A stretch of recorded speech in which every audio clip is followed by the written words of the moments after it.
Hello students.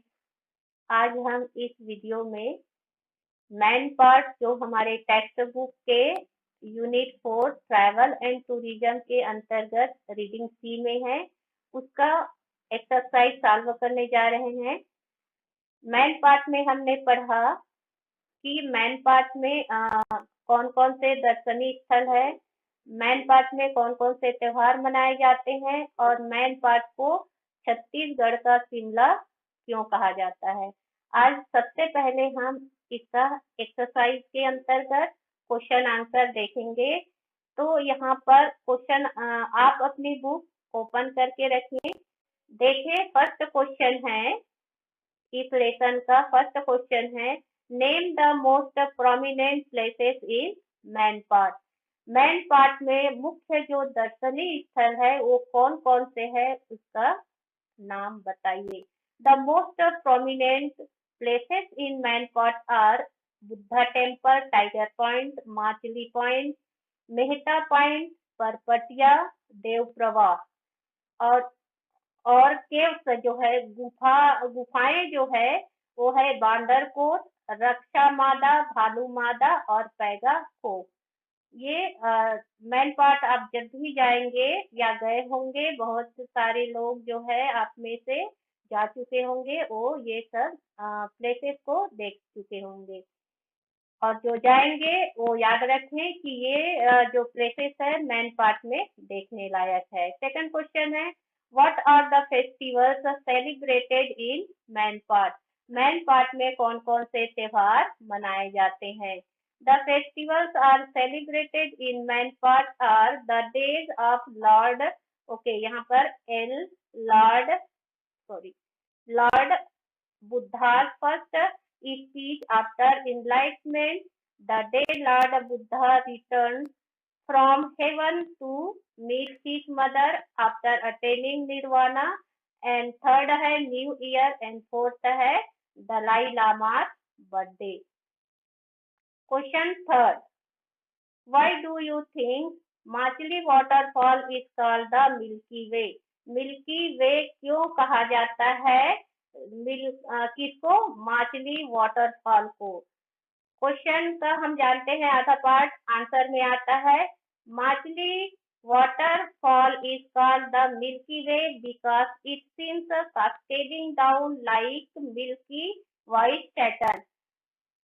माचली waterfall को, जलप्रपात को मिल्की वे इसलिए कहा जाता है कि उससे जो बहुत मात्रा में जो जल है, जलप्रपात आप जानते हो, तो जब जलप्रपात के रूप में वाटरफॉल गिरता है तो वो दूध के समान, पट्टी के समान, दूध सफेद होता है उसके समान दिखता है, इसलिए उसे मिल्की वे वह कहलाता है। Question number 4, What makes the culture of main part different from the rest of Chhattisgarh.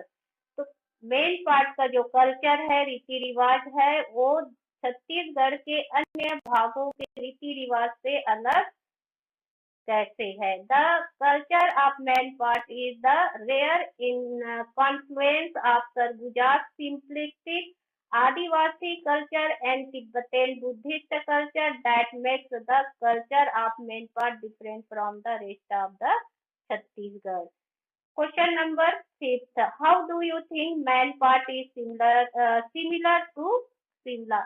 आप कैसे सोचते हैं कि जो मेन पार्ट है वो शिमला के जैसा है। शिमला जानते हो ना, शिमला क्या है, हिल स्टेशन है।